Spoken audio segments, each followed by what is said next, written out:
Kak Hengki bagaimana rasanya melepas jabatan dari Bupati?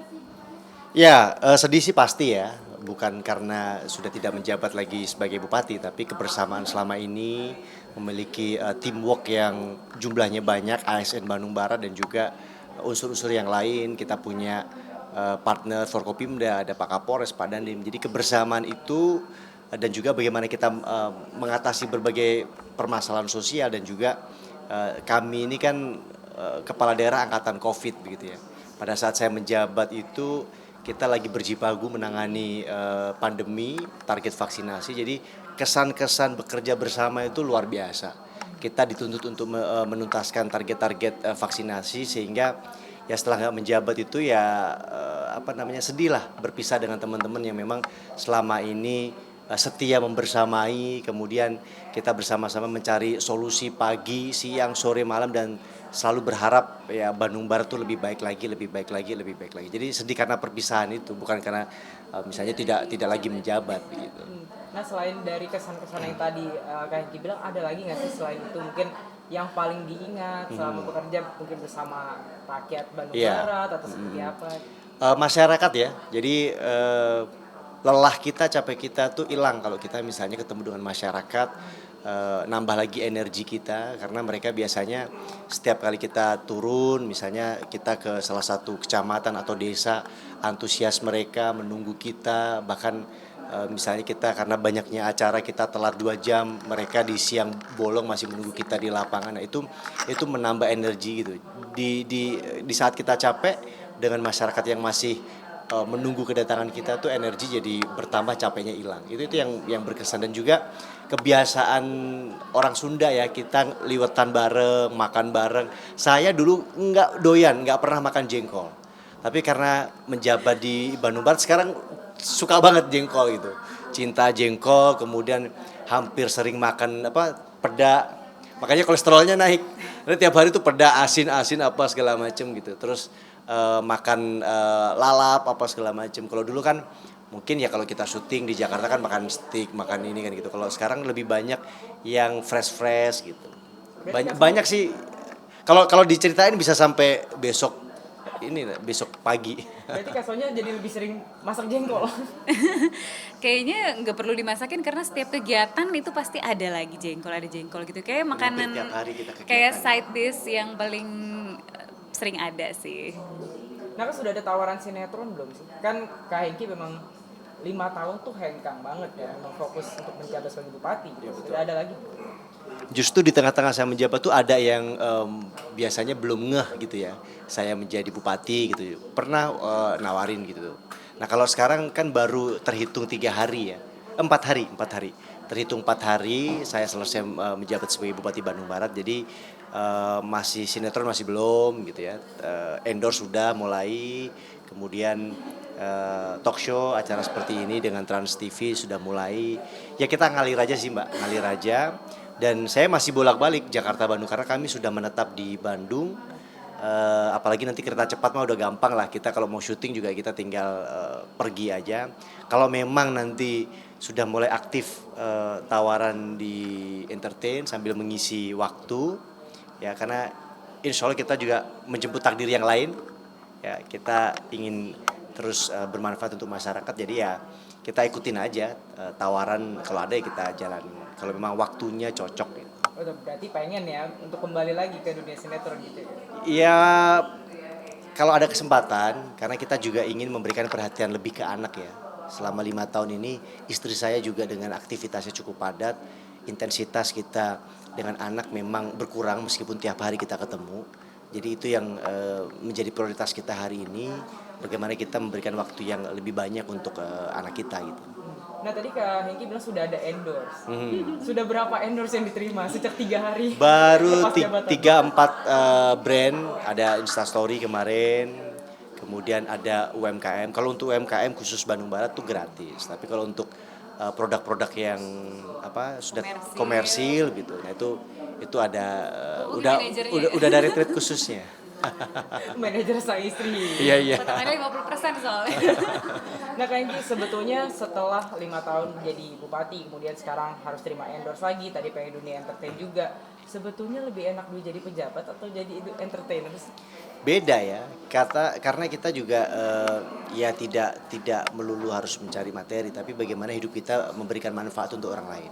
Kalau dulu kita mungkin lebih fokus atau ya mikirin diri kita sendiri, tapi menjadi pejabat kemudian tahu permasalahan di wilayah itu, mau tidak mau kita betul-betul apa ya, tergerak, dan empati kita betul-betul terbangun melihat bagaimana kesulitan masyarakat. Nah itu yang membuat kita justru sekarang semangat gitu. Tidak melihat dari sisi materi besar kecilnya, tapi seberapa manfaat kita untuk orang lain gitu. Nah, Kak Hengki ngomong ingin menjadi manfaat untuk orang lain ya. Waktu jadi bupati mungkin dengan memperhatikan masyarakat memang sesuai dengan jabatan yang ada gitu ya Kak. Nah, setelah kembali menjadi seorang entertainer, bagaimana sih Kak Hengki punya rencana untuk memberikan manfaat bagi orang banyak? Ya, ketika menjabat sebagai bupati tentu kita memiliki kebijakan. Ya, kebijakan itu ya kita harus berpikir kebijakan yang pro rakyat. Bagaimana tugas kepala daerah itu meringankan beban rakyat. Makanya ada program-program yang kita berikan yang alhamdulillah bermanfaat. Nah kalau hari ini kita masih bisa bermanfaat. Ketika kita kembali ke entertain, mungkin yang bisa kita berikan adalah potongan pajak. Potongan pajak kita yang akhirnya dipergunakan pemerintah untuk pembangunan. Dan saya sebenarnya tidak kemudian fokus langsung ke entertain. Kita masih ada beberapa aktivitas di yayasan yang sifatnya sosial, Jabar Bergerak, yang sampai hari ini kita terus memonitor itu dan terus aktif membantu masyarakat di Bandung Barat. Jadi sebenarnya tetap membantu masyarakat, cuman porsinya nggak sebanyak ketika kita menjadi bupati ya. Karena kalau di yayasan, organisasi itu kan sifatnya mungkin kita mengharapkan dari kepedulian orang lain juga yang memiliki harta lebih, sehingga ketika misalnya saldo kita cukup untuk membantu rutilahu, kemudian sembako atau kitanan gratis untuk warga tidak mampu, itu baru berjalan ketika ada orang-orang baik yang mau memberikan hartanya begitu. Nah untuk bisnis Kak, soalnya sempet lihat posting sama Bintang, Ya. katanya biar glowing mau bikin bisnis Iya, skincare, betul? setelah syuting ini kami ada meeting di Jakarta untuk merancang skincare tadi. Ditambah juga sebenarnya kan sebelum saya aktif di politik atau mencalonkan diri kan ada usaha bareng Tengku Wisnu. Ya, ada usaha di properti, kemudian ada usaha di kue zaman dulu kan kue artis tuh. Alhamdulillah produk saya sampai hari ini sudah hampir 7 tahun lebih ya, itu masih bertahan di Lampung dan Pontianak. Jadi mungkin ngontrol bisnis yang ada dan juga menambah bisnis bersama sahabat saya Tengku Wisnu. Itu dibantu kasonya juga nggak? Untuk Untuk urusan bisnis. sudah ada manajemennya, udah autopilot. Dia bantu doa aja. Bantu doa. Nah, ngomong bantu doa. Nah, kasusnya selama Kak Hengki jadi bupati, kemudian sampai sekarang sudah tidak menjabat, bagaimana sih bentuk dukungan kasusnya sebagai istri untuk sang suami? Tentu ya. Jadi istri kepala daerah itu ternyata ada dua pilihan. Gimana kita mau jadi aktif atau pasif?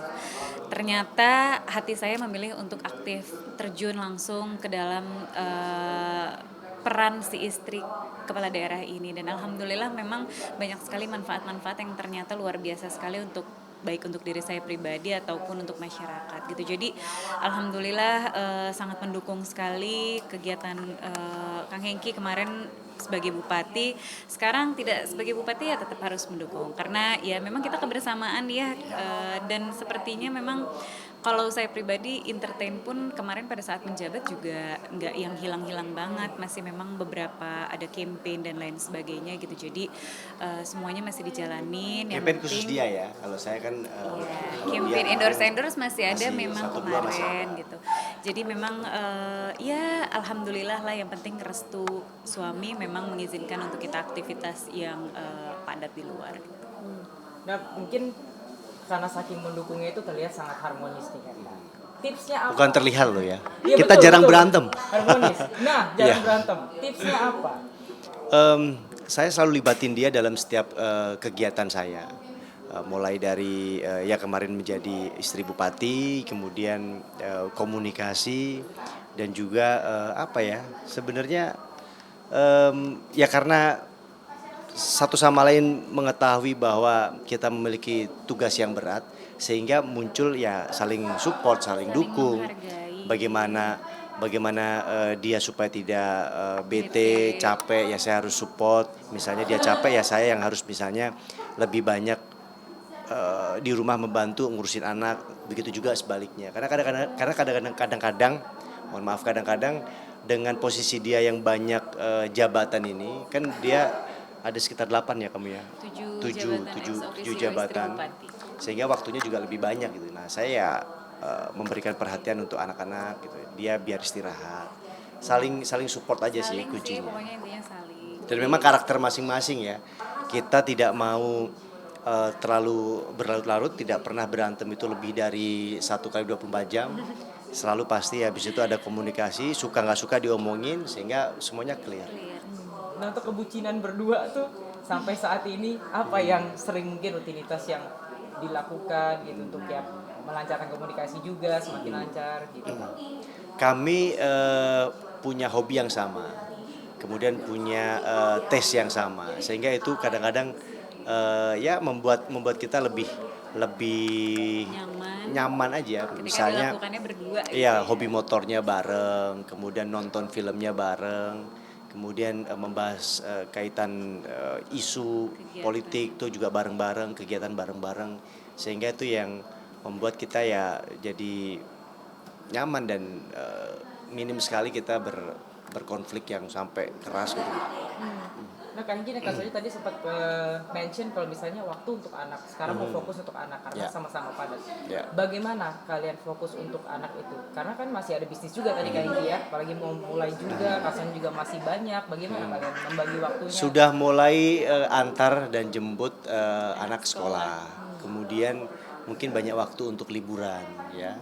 Terus makan bisa bareng-bareng. Kalau dulu kan mungkin saya sama istri makan di luar rumah kan, kita kegiatan dari pagi itu kita udah berkegiatan, bahkan mungkin pulang agak malam ya jam 9 jam 10 anak-anak juga udah makan malam. Jadi sekarang mungkin akan lebih banyak waktu untuk kita sama-sama aktivitas gitu. Olahraga ya, makan ya, liburan gitu. Lebih banyak lah porsinya daripada dulu ketika kita menjabat. Tapi lebih nyaman kan Kak Niki merasa akhirnya punya waktu untuk keluarga, untuk anak, lebih nyaman gak sih dengan Kak Soji? Ya apapun itu kita nikmati ya. Ketika kita menjabat pun kita nikmati karena kita memiliki amanah yang harus kita kerjakan. Ya pinter-pinter mengatur waktu untuk liburan. Nah hari ini waktunya lebih luang ya kita nikmati. Jadi sebenarnya saya tidak bisa membandingkan kalau sekarang lebih nyaman daripada yang dulu, karena saya pun juga passion saya di politik gitu. Passion saya juga bagaimana membuat kebijakan yang bermanfaat, bagaimana hidup ini bermanfaat untuk orang lain. Itu yang justru sekarang menjadi semangat, apalagi kalau kita setiap hari melihat kasus stunting, kita melihat ada beberapa warga kita yang sakit, tidak punya uang, harus kita bantu. Itu menjadi semangat yang saya rasa siapapun yang terbiasa itu pada akhirnya akan menjadi ini sebuah candu, malah kita seneng gitu. Meskipun ya waktu itu biasa lah, itu bagian dari resiko dan keluarga memahami itu gitu. Dan kita juga punya trik untuk kapan waktunya full seharian nggak mau diganggu, sama anak full liburan. Kadang kita mana waktu kita fokus ngurusin masyarakat, itu sudah kita bagi-bagi. Nah Kak Hengki melihat tadi kan katanya banyak liburan sekarang ya kan? Terus banyak makan bareng, bisa melihat atau ada merasa tersentuh nggak akhirnya ya ini perkembangan anak kayaknya lebih gue lihat deh gitu, merasa seperti itu nggak? Sebenarnya kita masih ngikutin ya, meskipun sibuk kita masih saling ngontrol. Kemudian alhamdulillah istri saya sangat aktif untuk memonitor perkembangan anak, kemudian aktif komunikasi dengan gurunya, karena dia juga kan memiliki tanggung jawab untuk masyarakat. Buddha PAUD, bagaimana perkembangan anak harus seperti apa, kemudian bagaimana tips menjadi orang tua seperti apa, sehingga dia sendiri juga tidak lupakan tanggung jawab itu gitu. Nah, kadang-kadang saya dapat report dari istri, Sakila udah begini, bisa begini, Zafir tuh begini, lebih suka ke olahraga begini gitu. Bintang begini itu dia masih monitor meskipun juga sibuk gitu. Jadi tanggung jawabnya kan memang untuk masyarakat ya, bagaimana kesehatan ibu dan anak di Bandung Barat ini bisa lebih baik lagi. Itu adalah beban tersendiri untuk saya, bagaimana keluarganya harus benar dulu sebelum membenarkan keluarga orang lain gitu. Jadi kayaknya itu udah menjadi suatu keharusan dan tanggung jawab dan komitmen saya pribadi sih sebelum turun ke masyarakat gitu. Jadi insyaallah aman. Untuk sistem parenting mungkin dari Kak Hengki dan Kak Sonya untuk anak-anak seperti apa sih? Iya, jadi kalau sistem parenting aku tuh selalu komitmen ya sama Mas Hengki bahwa apa yang kita lakukan untuk anak-anak itu memang harus berdua gitu, karena pada dasarnya adalah anak-anak ya mereka tidak bisa mengerti atau tidak mau mengerti ayahnya sibuknya apa, ibunya sibuknya apa gitu. Jadi ya bagaimana kita bisa membagi-bagi waktu, atau terkadang kalau saya mungkin ketika anak-anak dikit-dikit bunda, tapi untuk bagaimana mereka ada interaksi sama ayahnya biasanya minta sama papa atau tolong sama papa atau pergi sama papa gitu. Jadi akhirnya memang ada interaksi itu yang kita lakukan di rumah gitu. Jadi ya alhamdulillah sampai saat ini berjalan dengan baik. Anak-anak tidak hanya berpihak kepada satu peran saja, ibu saja, tapi ayahnya juga dengan segala kesibukan anak-anak masih nyariin juga. Itu artinya kan memang ada peran dan ada sisi kecintaan anak-anak juga kepada ayahnya walaupun dengan segala kesibukannya gitu. Berarti mengurus berdua ya Kak? Ngurus berdua dong, bikinnya kan berdua ya. Kalau saya lebih mengajarkan kalau anak-anak ingin sesuatu, misalnya dia ingin bayar internet di rumahnya, di kamarnya, kemudian ingin jajan, itu selalu ada tugas. Apakah ya nyikat kamar mandi, kemudian beresin kamarnya sendiri, itu selalu kita terapkan seperti itu. Sehingga juga anak-anak juga biasanya kalau ingin mengambil keputusan atau apa ya biasanya nanya dulu gitu ke saya gitu. Jadi masih peran itu masih kita bagi-bagi. Masih bagi-bagi. Dari Kak Sonya mungkin dari sisi akademisnya atau seperti apa Kak? Sebenarnya sih dari sisi global ya, akhirnya kita memang segala sesuatu bagi-bagi peran dan konsultasi gitu, misalnya tentang kesehatan anak, apakah misalnya ketika sakit mau dirawat di mana atau ke dokter nggak ya, atau kita mau terkait dengan pendidikan, mau masuk ke sekolah di mana dan lain sebagainya, itu kita pasti akan diskusikan dulu sih gitu. Jadi memang nggak ada sisi ini siapa, sisi itu siapa, yang memang semuanya dijalankan berdua. Cukup? Kak, sedikit aku ada mau minta pendapat sih. Iya. Fox sih tentang, jadi kalau di Indonesia